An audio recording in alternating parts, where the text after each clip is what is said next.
Support for this episode comes from the University of San Francisco's SWIG program in Jewish Studies and Social Justice, better known as JSSJ. The JSSJ graduate level certificate program in JEDI, Justice, Equity, Diversity, and Inclusion, is more than an educational program. It's a call to action to improve the future of every Jewish institution. Our classes meet the moment with supportive learning that helps navigate an evolving and challenging Jewish community landscape.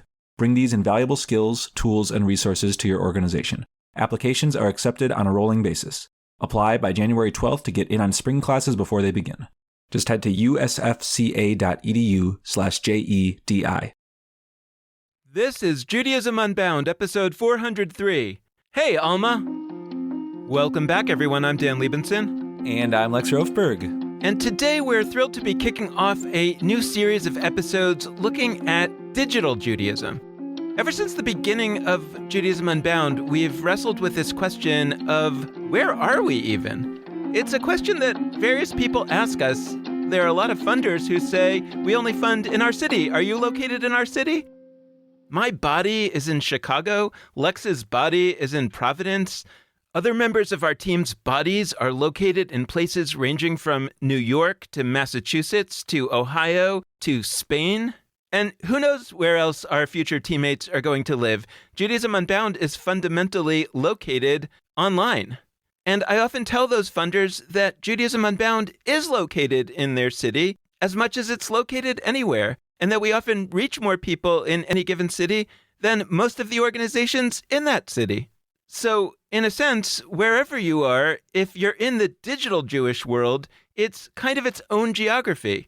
So we're going to be taking a deep dive into this question over the next bunch of episodes. We're going to be talking with some of the leading folks who are at work in this new land of online Judaism. Before we jump into our first conversation, a quick reminder that we have some amazing offerings coming up in the Unyeshiva, starting with a 6-week experience with Sean Harris called Dungeons and Dragons and Dreidels, exploring big Jewish questions through role-playing. And then we're going to also be offering a bunch of 3-week mini courses that will really get you excited, we think. So head over to judaismunbound.com/classes to learn more. And now to kick off this series of episodes, we're excited to welcome our guest today, Molly Tolsky, who is the leader of another, I guess you could call it, central institution of the digital Jewish world. Molly Tolsky is the founding editor of Hey Alma, which is a Jewish culture site. And she's also the editor of Kveller, a Jewish lifestyle site geared towards parents, both of which are part of an umbrella organization called 70 Faces Media, which also includes My Jewish Learning, JTA, and other properties. We're going to explore that later in the series.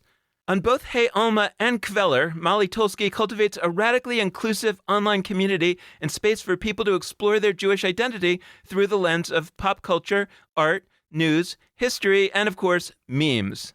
Molly Tolsky studied fiction writing at Columbia College Chicago and at Sarah Lawrence University, and she writes fiction and essays and is also the senior editor of the literary journal No Tokens.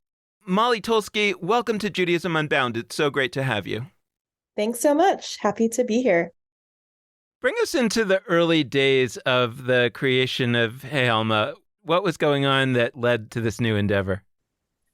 It was 2016, a wonderful time in America.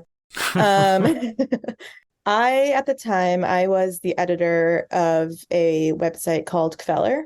Kveller is a site geared towards Jewish parents. I had started as an intern for Kveller right before it launched in 2010 when I was in grad school. And I loved it. It built this community for Jewish parents that hadn't existed before online. And it was kind of the boom of like parenting sites in general. And there was none that had a specifically Jewish focus. I loved everything about my job editing Kveller, except I was not a parent. And I was editing a parenting website. And that always just felt kind of funny because I was creating all of this content and I was, fostering an online community for Jewish parents. I don't know if you did that on purpose, but that's brilliant. Fostering an online community for parents. Nice. I did not do that on purpose, but I should take credit. That is good. But yeah, I wasn't personally a part of that community. So I learned a lot and I felt like I could talk shop as a parent after so many years working on Kveller. But I started to get kind of like that feeling when you've been like at a job for a little too long and you're starting to get a little itchy. And I loved who I was working with and I loved the company. So I was not like, I didn't want to leave 70 Faces Media. And I really liked what I was doing. Something that me and my boss had been kind of spitballing for a while was like, what if we created a new website for younger Jews? And at the time we were thinking like 20s and 30s. Kveller started as this site for parents, but we very quickly realized it was mostly women reading it. And so we kind of began to think of it as a women's website. And so when I sort of started thinking about what a potential new site for younger Jews could be, I was also thinking specifically for young Jewish women. I'm a millennial, so I was just thinking of myself, honestly. And I was like, I want a site for Jewish millennial women. And there was just nothing out there. There were other sites that maybe spoke a bit to the Jewish millennial female experience, but yeah, nothing that was like specifically set out to reach that audience. And I felt like it was something I wanted to read. And I started kind of just like asking my friends and talking to people who were also like, yeah, like I would read that. Something that talks about just like what life is like, figuring things out, figuring out your job, your relationships, what you're doing with your life, and then like where your Jewish identity fits into that. And yeah, Hey Alma, well, actually at the time it was just called Alma, launched in June of 2017, modeled off of other women's websites like Refinery 29 and The Cut and Jezebel and these sites that I personally like to read, throwing some Jewish stuff into the mix while also talking about the kinds of topics that other women's websites were talking about, including pop culture and news and politics and things like that. Yeah, it's amazing to think that was, on the one hand, only 7 years ago. And on the other hand, wow, it was 7 years ago. Like it feels both very recent and very distant at the same time for me. I remember when it launched and I was very, very excited as a millennial, not woman, just to have a space that felt like, oh, they're speaking my language. Like they're, and I mean that like literally, like the words, the formatting, everything about this without it needing to be said as, we're a millennial thing. And now we're a millennial and Gen Z thing. It was just clear to me. I forget, honestly, how vocal you were about that piece of you, but like whatever it was, I received it immediately. You were talking about shows that me and my friends were interested in watching. You were looking at Jewish celebrities that I followed and knew about and that my parents didn't so much. You were like, and even just the tone felt very approachable. And it's not, I don't want to be like the asshole young guy who's like, ugh, all that stuff that people have worked hard on for decades or centuries, like was terrible and we needed the thing. I don't mean it that way. I do think we have an issue in Jewish life where I like to remind people who work for Jewish organizations, the average age of an American, like maybe not I forget if it's average or median, but it's 38. For a lot of Jewish organizations, they think of anything, even 40s, even late 40s and down as like a young thing. And that's not the reality. Like the reality is that half of humanity in the United States of America is under their late 30s. And so we need Jewish things that speak specifically to those people. I feel like so many, like at the time, the Jewish, like what I think of as like the organized Jewish world seemed to be so desperately trying to reach those ages, right? Like it wasn't like they weren't aware. They were like, how do we reach the youth? The youth are so disconnected and they don't care about anything Jewish. And like, what are we going to do? And like so much hand wringing about how to reach the younger generation. And I think like what they didn't think about or what others hadn't thought about is like, it can't come from this top down place. It can't be like a bunch of people in their 50s and 60s brainstorming, how are we going to speak to a 20-year-old? It has to be from a 20-year-old, right? Like it has to come from the people that you want to reach. And I think that's like how we were able to set ourselves apart, was that it was like created for us by us. And that's why it felt authentic. Yeah. And I'm going to shout to a wonderful piece in Jewish Currents that a recent guest of ours, actually, David Walensky, co-wrote with Gabe Erbs with the epic title, A Taxonomy of Stupid Shit the Jewish Establishment Says to Millennials. This came out in early 2017, so right around the same time. So there was this general like bubbling of, hey, we're millennials. We feel like we're not little kids anymore, and we're still being condescended to. And then boom, Hey Alma, as one of a burgeoning set of organizations that we needed. But so the question I have is, you gave a really good background. I'm kind of curious for the, I don't want to say harsher, edgier, like what wasn't happening? Like what was the gap? I think we need to get a little blunt. There's a lot that Hey Alma does that is different. I mean, you mentioned pop culture towards the end of your first answer. You lead pretty heavily with pop culture, and some people criticize you for that. Others, like me, love that you are implicitly articulating that Jewish culture, quote unquote, is just as important as things we might call Jewish religion or Jewish politics. For me, that's like essential. So like, talk to us about why this needed to be there and the gaps that it was filling. Speaking personally, I was not involved in anything Jewish before working where I worked. Like nothing really was reaching me on any kind of like level beyond celebrating holidays with my family and like making Jewish jokes with my Jewish friends and things like that. And like watching, like liking Jewish celebrities. Like I don't want to like badmouth any organizations that are doing great things and reaching a ton of people. Like I went to like the Jewish student group on my campus and like it just did not speak to me. I didn't click with the people there. I wasn't compelled to like be a part of that. In my 20s, I was not compelled to belong to a synagogue. Like I was focusing on other things. And I think in many ways I sound like the fear that people had of like the disengaged Jew, right? Who like doesn't really care about being Jewish. And I think for me, it was just like reframing it as like, you don't have to belong to an organization or you don't have to like be involved in this very concrete way with like a Jewish community to be Jewish, to feel Jewish, to think and talk about Jewish things.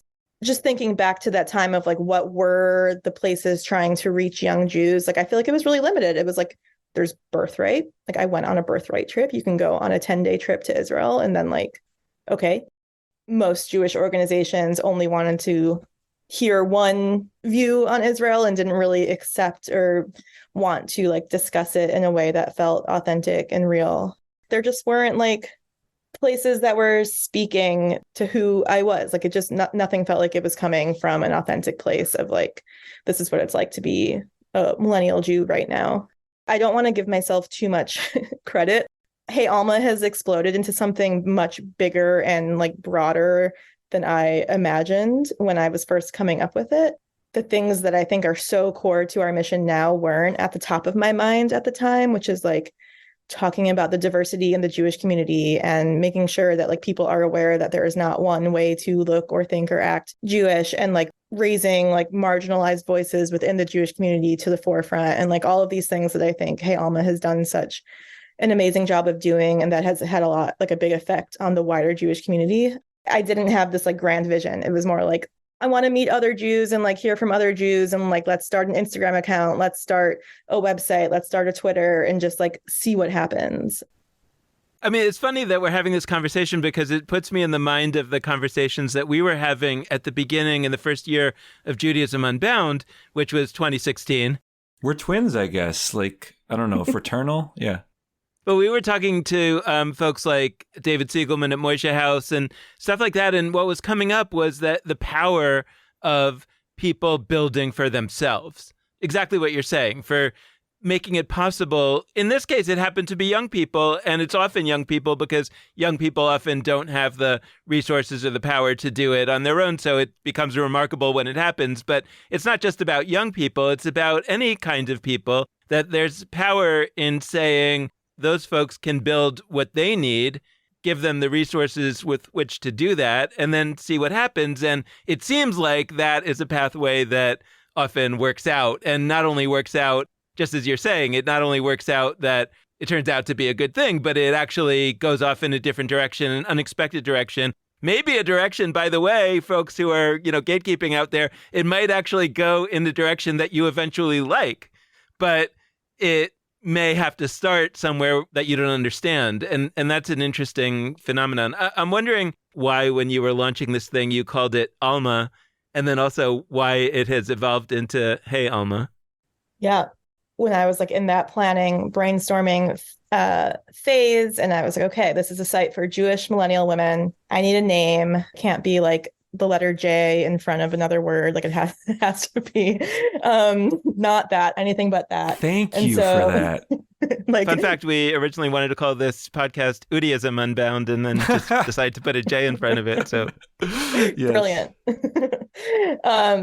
It was literally like one day where I was like, okay, I have to come up with a name. And I did like a quick Google search and I actually landed on a page. I think I Googled like Jewish woman in Hebrew just to like see what was out there. I went to Hebrew school. I got like that very rudimentary, like I can sound out the letters, or at least I used to be able to. I don't anymore. I don't speak Hebrew. And I Googled Jewish woman in Hebrew and I came upon Alma, which was sort of like an archaic term that wasn't really used any longer. The meaning that I stumbled upon was a woman of childbearing age who does not have kids. And I was like, what? Like, that is very weird and also very specific to who I'm trying to reach, which was like, like young adults. We had Kfeller for the people who had kids, and now there was Alma for people who did not. I liked the name. I liked how it sounded. It means soul in Spanish. I liked that too. And I pitched that to the rest of the team, and they're like, "Yeah, that sounds great, Alma. It's short. You can pronounce it. It has good logo potential, right? Like it's easy to envision a nice logo." So yeah, I, decided to name it Alma. And then, of course, the next step was seeing if alma.com was available. And it was not. It was, and maybe it still is. I haven't checked in a while. Some dude, I think his name was John, owned alma.com. It was just like an empty website that was basically just like his business card. It was not for sale. No amount of money could I buy alma.com from John. So we had to think through an alternative for the URL. And honestly, I can't remember what other alternatives we were thinking about, but the idea of like adding a nice greeting in front was just like, oh, this is welcoming. It's friendly. Hey, Alma. And it just sort of happened that way. But we really also thought like this is just for the URL. And then also once we realized Alma was taken on all of the social media platforms, that it would be part of our Instagram and Twitter handle as well, which really I didn't foresee how having it be our Instagram handle would essentially change the way that people refer to us, because so many people discover Hey Alma on Instagram. So yeah, we added the Hey. It was literally only earlier this year I was having a conversation with somebody and they were like, oh, I love how Hey Alma is like Hey, the greeting, but it's also like the Hebrew letter Hey. And I was like, oh yeah, totally. Like that. Yeah, that was like a really good idea we had. And then they were like, but also it's like Shabbat Shalom. Hey, like that song. And I was like, oh, right. Yeah. Also that we were definitely thinking about that. So those are two wonderful meanings that I were not intentional, but that is a nice coincidence. To get a little like practical, what is this thing? People go to @HeyAlma on social media or heyalma.com, which you all should do now or afterwards. What do they find? The sections, how have you conceived of those on a basic level? Like, what are the things people will read when they visit Hey Alma? So if you're going to heyalma.com, the website, you will find, a handful of articles a day typically, and they range from personal essays about people's Jewish identities and more importantly about how their Jewish identities fit into their other identities. So we have a lot of essays about being queer and Jewish, or being Black and Jewish, or being disabled and Jewish, and sort of like where those identities intersect. We have a lot of pop culture content, which comes in many forms. We have a series of articles called 18 Things, that is just 18 things to know about a specific Jewish celebrity. Those kind of started just as a fun way to talk about the celebrities we liked, and we realized that people are searching that all the time, and we can be there to provide the information they are looking for. We have, thoughts on Jewish TV shows and movies, and especially about Jewish representation in the media. I think, especially over the past few years, this has been such a huge topic, highlighting the good and the bad and everything in between. We have a series called Late Take that's like looking back at just old pieces of pop culture, old TV shows that are no longer airing, or movies, or old books, and kind of like bucking the trend that everything needs to have a hook or like a current connection to actually be interesting. So looking back at like an episode of the Mary Tyler Moore Show that tackled anti-Semitism in a actually profound way, things like that. And then we have like informational stuff. Our audience is diverse in many ways, including in their levels of observance and in their backgrounds. So we have people who went to Jewish day school, but we have people who converted in their 20s, and we have people who were raised Jewish but like didn't do anything after Hebrew school. So we have a wide range of knowledge among our audience. So we have articles about like, what the heck is Shemini Atzeret, which is a Jewish holiday that I still actually can't really explain. Like, I have to refer back to our article every year because I just don't get what Shemini Atzeret is. So yeah, things like that. Things like, why do we eat cheese on Shavuot, which again, nobody knows. Nobody can agree on. And we have, explainer pieces to kind of help people understand these like big meatier topics, hopefully in like an accessible and neutral way. That's the website. And then I would say it's kind of a different world not completely different, but it's not, our Instagram account is its own, it has a life of its own. And while it shares articles and does direct people back to the website, we also have a lot of stuff that we're doing just for Instagram, including games in our stories and memes and all kinds of things like that. I have a question about both the website and Instagram, like how you think about, or what you know about how Hey Alma is used. How are people accessing Jewish media? What are they looking for? Like, is it somebody who has and what, maybe there are things that you don't know, but like, are there people that have the Hey Alma site bookmarked, and the first thing they do when they wake up in the morning is they check out the site to see what stories there are? Or is it more that it's found through search and people are searching on Google and they find a certain thing and it directs them to Hey Alma? Or is it more that the people are using social media much more now, so it's about a feed and they find something cool in the Hey Alma Instagram feed and then that directs them to the website and then they explore around? Like, I guess I'm asking, when we think about the way that digital media impacts people's Jewish lives, is it more something kind of serendipitous or is it something very intentional? I would say it's all of those things.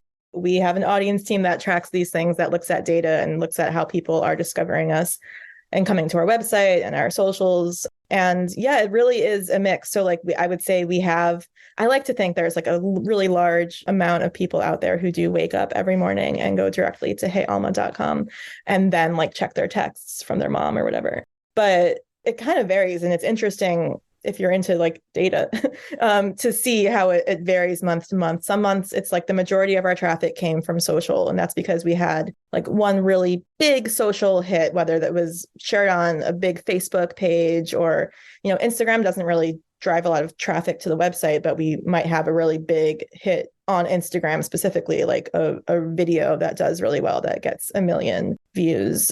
We are all subject to the algorithm, right? We are not in control of what we find on our phones. Our phones tell us what we want to see. And so social media, like people, their friends tag somebody like, oh my God, like we were just talking about this. Like, I feel like that kind of conversation happens in the Hey Alma feed all the time, which I love. So there's that. There is search, like I said, like especially a lot of our celebrity articles about people's Jewish backgrounds, those we see people are coming from search, like literally Googling. Do you know what? I must say, surprisingly, a lot of people were Googling, is Adam Sandler Jewish recently? Can you believe that people? But do we know who was Googling that? Like, it feels like some people. The people, I don't know. But after his movie, You Are So Not Invited to My Bat Mitzvah. But yeah, fascinating to me. Like, in what world is Adam Sandler not Jewish? But yeah, so that kind of search sends a lot of people our way.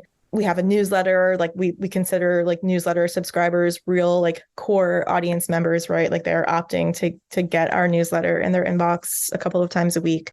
Over the years, it's been a pretty like organic trajectory of growth. And we see there have been certain periods of time where there's suddenly a huge spike, and then other times where it's just kind of the slow crawl.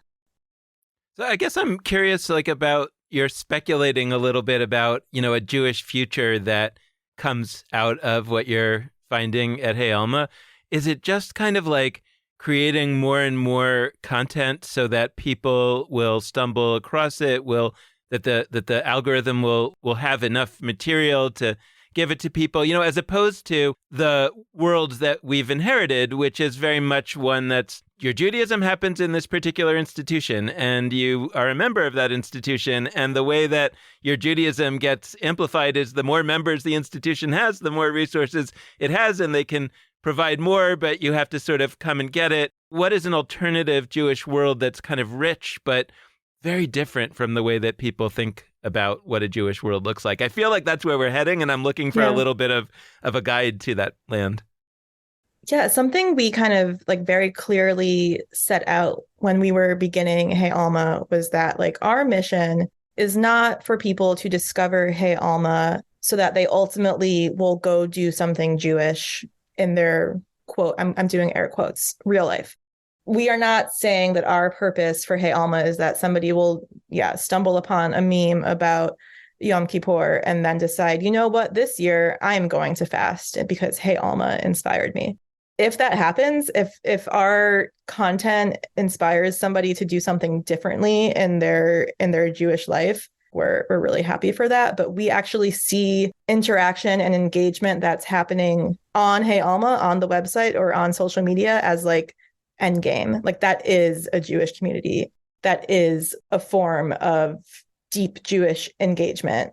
We set out to be a digital publication because we wanted to reach people where they were. And like this generation is largely spending a ton of their time online. And especially for people who, for whatever reason, are not going to be stepping foot into a synagogue anytime soon. And that could be because they don't live near one or because they don't feel comfortable in the ones that are available to them, or they feel like they will be judged for not having the same background as everybody else. Like that, we want to be a place where there's like no barriers to entry and they can come and engage with their Jewish identity and engage in a form of a Jewish community that is happening in their phone or on their screen.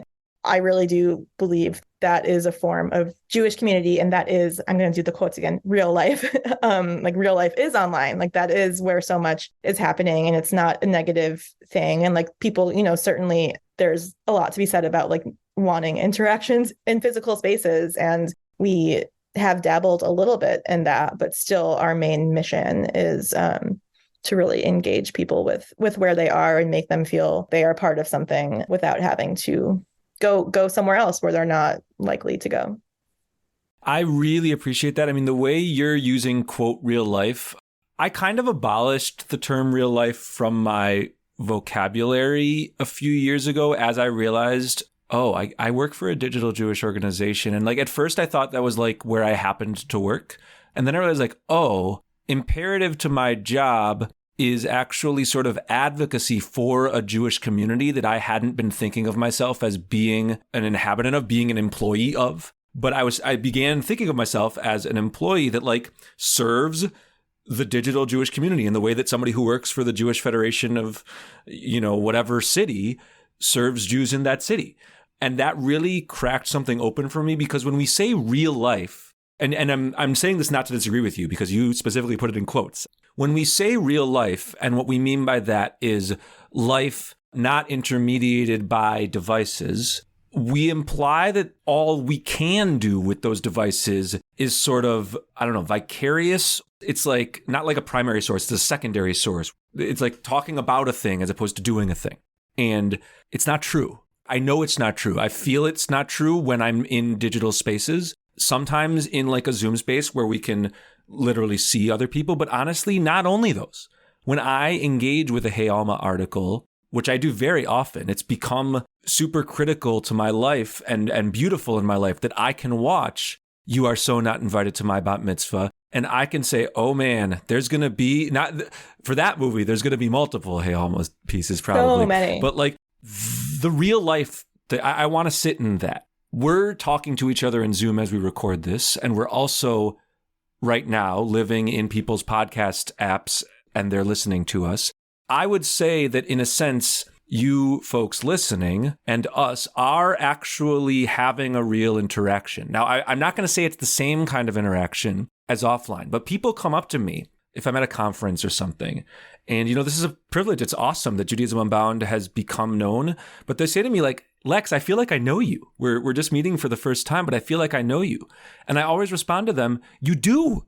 I haven't met you until now, but you actually do. Like, there are things that I talk about on this show that matter deeply to me, that are part of who I am in a very real way, that I don't talk about with my close friends. And it's not because my close friends aren't real, but like, for some of them, it's because they're not Jewish and we don't always talk about those things. For others, it's just like, you have different kinds of people in your life and you're different versions of yourself with those people, or maybe you are actually different selves with those people. And so I guess I'm curious how you understand what Hey Alma is in people's lives. Is it comparable to like a synagogue? We get notes sometimes. Hey, your podcast is like shul for me. I listen on Saturday mornings instead of going to synagogue. How do you understand the role that you're playing in people's lives? What is Hey Alma doing for people as they engage with it digitally? I do think about what it means to be an online community. And I do think that is so much of what we do. And it's especially for the people, like we do get comments like, you are my Jewish community.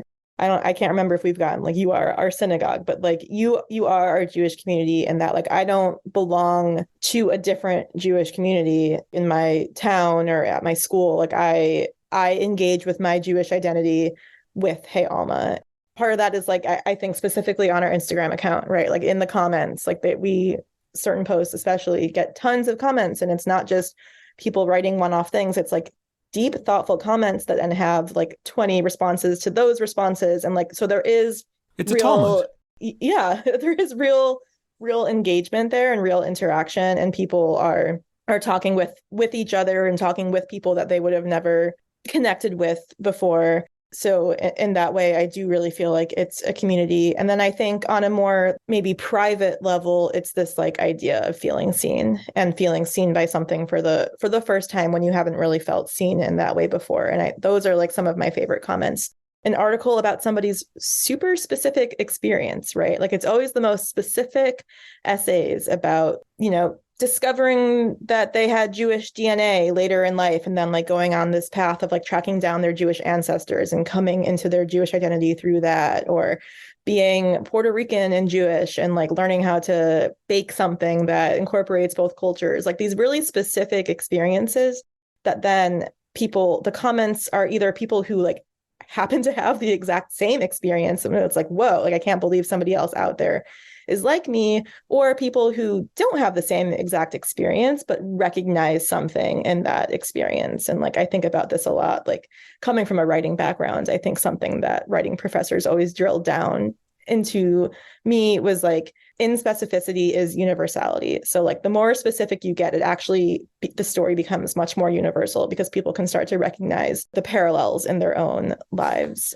And then like, I don't want to also cast aside just like the humor of it all, right? Like we post funny things. Like we make people laugh, have ridiculous meme meetings where we just like brainstorm memes for an hour and we get more and more delirious, and the memes get funnier and funnier, and we share those and people like them and share them. And like part of it is just, I think there's like a ton of value to that. And just like, especially online, things can be bleak, right? Like as a Jew, things can be really bleak. You can see a lot of bad stuff out there, and just having among your feed a random meme about a very specific Jewish experience, it's just fun and it's joyful, and people can connect over that too. A lot of what you're talking about is resonating a lot for me. I remember those early days of Judaism Unbound. The last thing that I thought I was doing was creating any kind of community. The last thing that I imagined myself to be was any kind of community leader. And over time, as that has evolved, it's been a similar evolution, and starting to think, look, whether I intended it or not, we have this community of people out there that understand themselves to be a community, that are looking for that. And it starts to raise these questions about, well, what kind of community leaders are we being? I'm wondering if you could tell us a little bit about, as Hey Alma has become more and more of a sense of a community, like who are the spiritual leaders of this community? Who are the new kinds of people that are coming forward or that you're identifying as saying you have an ability to provide a certain kind of Jewish leadership to people that you yourself talked about how that wasn't the life path that you imagined. So maybe is that true of all the staff of Hey Alma? Like, how do people get into this work, and how do you kind of get them up and running to understand what the work is, and how do they grow into the work?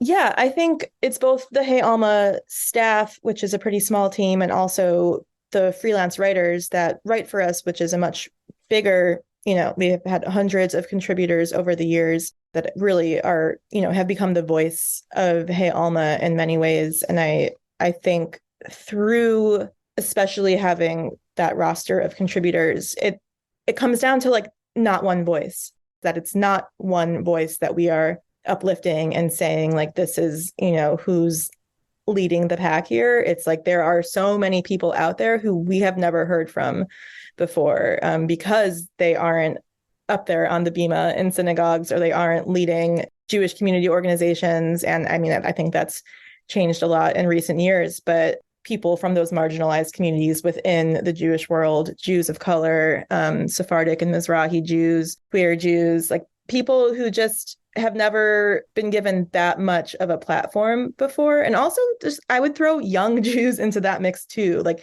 I feel very grateful that, we have a college writing fellowship on Hey Alma, and we, for the past few years, have nurtured a cohort of college students to like teach them the ropes of digital media and writing for the internet and all of that. And we publish their articles on the site. And I think back to myself as a young college student and a young writer, I never had any kind of platform, and maybe that was a good thing. And maybe I would have been terrified to have that kind of big platform. But I think a place like, as Hey Alma has become this like legitimate place in the Jewish world where people are paying attention to it, it means we like have the responsibility to share these voices that just haven't been shared before. I love hearing from people who aren't the leaders in the communities talking about the ways that the Jewish community has helped them or failed them or let them down, and like really giving people the space to share that in a big platform that's reaching so many people. I think that's where our responsibility and our power really comes from.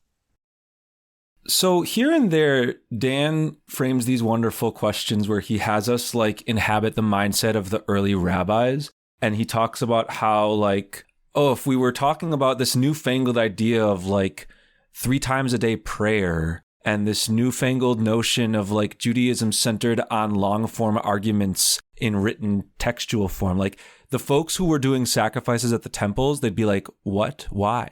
That's not Judaism. We have this other thing, and that's and it helps us imagine the power we have to shape our own Judaism, because Judaism in 1,000 years will not look like it does now.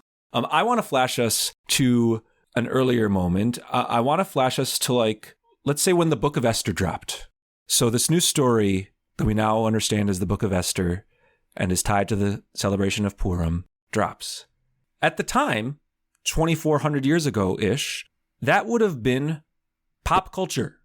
New story that somebody or somebody's is probably delivering in oral form. Basically, a one-person show or a few-person show delivering artfully this story, Esther. Now, over time, that story becomes a book. And it becomes understood as a Jewish text, and we treat it as Torah. It's not one of the books of the Torah, but we treat it as, the status Jewish wisdom that we associate with books in the Tanakh, in the Hebrew Bible. Before Hey Alma, I would wake up in the morning often after watching some TV show or some film and think to myself, in a better world, we would have people thinking about this as forms of contemporary Torah, as no less substantial and no less possibly part of our Jewish experiences than the Book of Esther. And by the way, Esther is like pick your favorite story from the Torah. Like somebody wrote it, or probably not wrote, but somebody like came up with it and delivered it in some form. And there's this process where it goes from new, interesting art thing to eventually old enough that we see it as like tradition. But if you don't allow stuff to be seen as special and important when it's new, it can't become tradition. And so I would wake up after watching, Curb Your Enthusiasm or Transparent, or I guess Transparent might have been after you, but like some of those shows with a lot of Jewish themes. And I would be like, okay, sure. There's probably articles out there that are like, these are the Jewish actors, or like, this is they did a Hanukkah episode. But there wasn't a whole lot of like, what's happening here? What's the layered, interesting? Does this feel like a story that is contributing a new understanding of a holiday, that is contributing a new, like, Hey Alma, honestly, I think, I don't want to give you sole credit. There are others doing this, but you've really fashioned a set of Jews who are ready to see fiction books and TV and film as Torah in potential, I'm going to call it, as not necessarily like automatically Torah, but something that we can look at and analyze and have impact our Jewish selves in a way that is not different from the book of Exodus or Leviticus. And I guess I just love to hear how you sort of think about that, because for me, if I had to articulate the value of Hey Alma in the ecology of Jewish life, it would be asserting louder than anybody else that pop culture can be Torah, that it shouldn't surprise us when somebody watches the movie Yentl, I'm giving Barbara Streisand another shout out, and turns out they want to convert to Judaism. That's an article of yours. I've cited it 100 times, and I can tell you in like 5 different conversations with other converts, you mentioned really specific stories that end up being wildly resonant. I've had multiple other people say that is literally, I watched that movie. I was not Jewish, and maybe it wasn't quite the spark, but like it played a real role in me becoming Jewish. And there's other people who watch that movie who are Jewish in other ways, for whom it's just like a really powerful story of queerness, or like there's a lot of people who see themselves in that story. And that only can happen if we allow Yentl to be more than like, oh, that's just something that plays in movie theaters. Like that is Torah in potential. I don't think we've ever had a Hey Alma behind the scenes conversation where we have put it quite in that way, that we are unlocking new Torah texts. And I love that. It is conscious in the way that me and the rest of the Hey Alma team sees just like the legitimate value of pop culture, period, not just in the Jewish world, but just as an art form. And I think many, of the Hey Alma team are artists in many ways, writers, visual artists, musicians, film people. Like it's kind of like natural that like, of course, a movie is worthy of this kind of discussion. Of course, even a TV show is worthy of this kind of discussion because we see it as art. Because my background is, I don't know if I would call it Jewish light, like, but I don't know. I didn't grow up going to Jewish day school where I was like really studying Torah. I didn't go to yeshiva. I never thought of it in the frame of like, this is Torah. I just thought of it in the frame of this is what people like to talk about and think about. And there's real value in that. And then when you apply the Jewish lens to it, it's just like all the more exciting to talk about, because then you can bring your own personal experience into it and talk about where what you're seeing on the screen, aligns with your experience or not.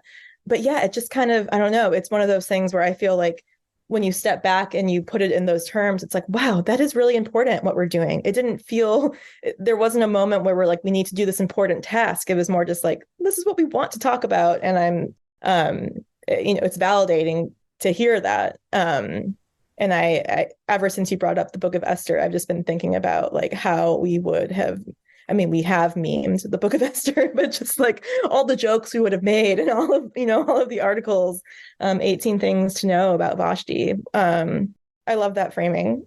I'm going to be thinking about that for a while. This conversation, though, I think brings me, back to this behind the scenes question. Can you talk a little bit about how you decide what to cover and how you decide how to cover it? You talked a little bit before about these meme generation meetings. I'm just love to understand like how you sort of decide what to cover, how to cover it, what's the message, or because that curation is a much more important element than I think a lot of people recognize. Yeah, I think it's something that's morphed over time, and a lot of it has to do, I mentioned we have an audience team who is tracking data, and we want to give the people what they want, right? Like if we see that a lot of people are reading articles about, a certain topic, like thinking through their Jewish last name. I just edited a piece, so it's on my mind.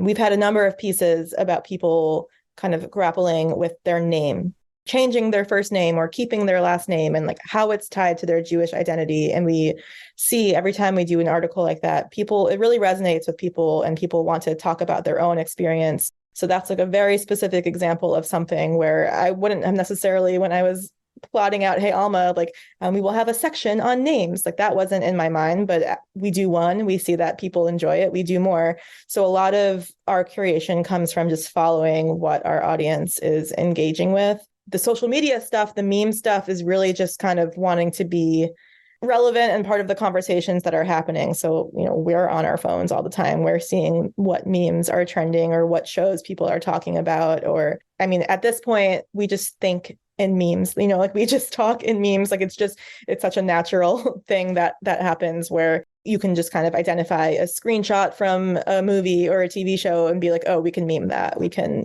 label these two different Jewish things and make it relevant to whatever holidays coming up or whatever is going on in the world. So a lot of that is just being part of the conversations that are happening.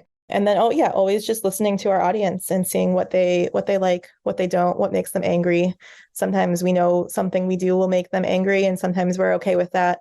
If it's not harmful, we don't ever want to be harmful, but we know there are certain things that people have really strong feelings on, and they're going to fight over or have strongly worded comments, and that's okay. And that's part of the curation too, is kind of knowing where people's buttons are and how much we want to engage with those buttons. What we don't do, something we've dabbled in is doing in-person things. We had this conversation about the value of digital community, and that is really where we are focused on. And then we also do recognize that people want to meet people, and people want to sometimes go out and actually interact with people in a physical space. And that's a challenge just because we are not event planners. We are, most of our team, we now are bi-coastal. Most of our team is on the East Coast. We have one staff member on the West Coast, but we're a really small team that can't be all where all the places where our audience lives, right? Like we have an international audience, so we can't be everywhere. We've done some comedy shows in New York, which have been really fun. And it's been really amazing to actually like fill a room with Hey Alma readers and have a night of comedy. And that's great. And I wish we could do that in more places. And we are thinking about if we can. But again, it's like there's only so much we can do when we are limited geographically. In my dream world, like maybe there was a Hey Alma summer camp, or like for adults, or like, something where like we can get a big group of our audience together, a fest of some sort. As a last question, I want to hone in on the tone of Hey Alma. And maybe for some it's like polarizing or divisive. Like it's very light and fun. And you mentioned this before, like we make jokes and we have memes, and I'm thinking of some of your like fun trivia questions that you do. By the way, I'm like totally, I don't check every morning. I'm not the one who wakes up every morning and checks before I text my mom or whatever. I am somebody who tends to check probably weekly. So maybe I'm like a Shabbos Hey Alma goer. It's not always on Shabbos, but like in the same once a week way. But for me, one of the superpowers of Hey Alma, it's just light and fun and approachable, but it's not bullshit. I don't know how else to say it. Like it's not, we're doing this low key stuff for no particular reason. It's just to get clicks. Like the light tends to blur into the deep really regularly. You can be in some analysis of like an animated R-rated comedy TV show or whatever it is, or I guess R is for movies, but whatever the like adult, whatever the rating is, like you could be in that and all of a sudden we're like unpacking deep questions about sexuality and Judaism. It's all in there together. As a closing question, like how might we learn from the ways in which you are combining together the very light and fun with that which is a lot deeper? I'm so glad you asked this question and framed it as far as our tone, because I feel like so much of Hey Alma is a group project, and I really cannot take credit for so much of its success. But I think the one thing I did right, if I can like give myself credit, when I first started thinking about it in 2016, was using that part of my writer brain that was like, this needs a tone, right? Like it needs a clear tone. Tone is so important.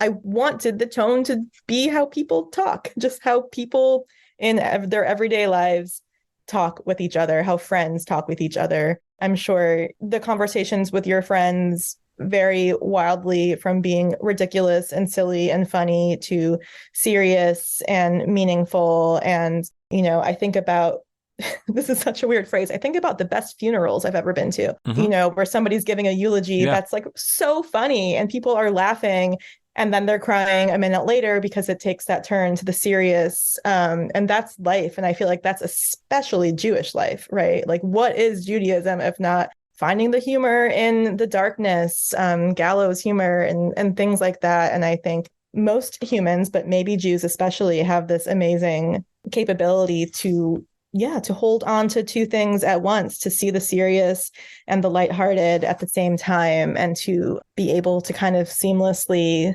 go through those different moods and topics. And it's just natural to me. And I think it's natural to a lot of Jewish people. And to me, that felt so important when we think about authenticity and how we're going to reach the people that we want to reach, which is to have an authentic tone and to present ourselves in the way that we are just talking with our friends.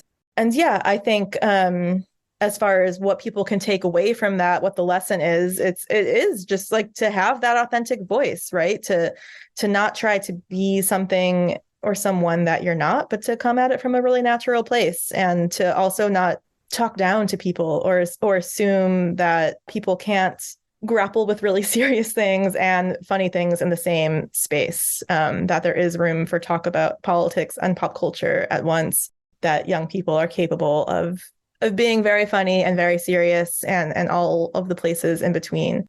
That's life and that's humanity. And it just is a very natural part of what we do. Thank you so much, Molly Tolsky, for joining us. This has been a fantastic conversation. So great talking with you. Thanks again so much for having me. And thanks so much to all of you out there for listening. We hope you've enjoyed this conversation, and we hope that you'll continue on with us through this unit of episodes on digital Judaism. Speaking of digital Judaism, I hear there's an organization, the Onion Yeshiva, that is part of Judaism Unbound, that has some amazing digital Jewish offerings coming up. First off, there's the Uncourse, the experience that Sean Harris is offering over 6 weeks, beginning very, very soon, which you can sign up for at judaismunbound.com/classes. That's the Dungeons and Dragons and Dreidels experience. There's also a block of 3-week mini courses beginning at the end of November that you can sign up for at judaismunbound.com/classes. We'll be saying a little bit more about those in the coming weeks. But mostly, in addition to you taking part in those classes, experiences, etc., we hope that you'll be in touch with us. Let us know what you thought of this episode, what you thought of other recent episodes. Be in touch. We love hearing from folks through any of the following platforms. There's Facebook, Twitter, and Instagram. For our handles, it's at Judaism Unbound. Second, there's our website, judaismunbound.com, where you can see the show notes for this episode and learn more about all that we do. Third, there's our email addresses, dan@judaismunbound.com or lex@judaismunbound.com. Hit us up with your thoughts, visions, questions, ideas, dreams for the Jewish future, all of that. Super, super encouraged. And this is less on the being in touch with us front, but we do appreciate when you're able to support us financially, which you can do on a monthly recurring basis or as a one-time gift via judaismunbound.com/donate. Every single gift that we receive, no matter what size, goes a long way towards helping us continue this work. So we really appreciate that. And the last thing we'd say is that, of course, support for this episode of Judaism Unbound comes from the Oshman Family JCC in Palo Alto, California, whose vision is to be the architects of the Jewish future. The Oshman Family JCC empowers you to experience Jewish paths toward a life of joy, purpose, and meaning through innovative Jewish learning and wellness programs, community building, and initiatives to develop the next generation of Jewish leaders. Learn more at www.paloaltojcc.org. And with that, this has been Judaism Unbound.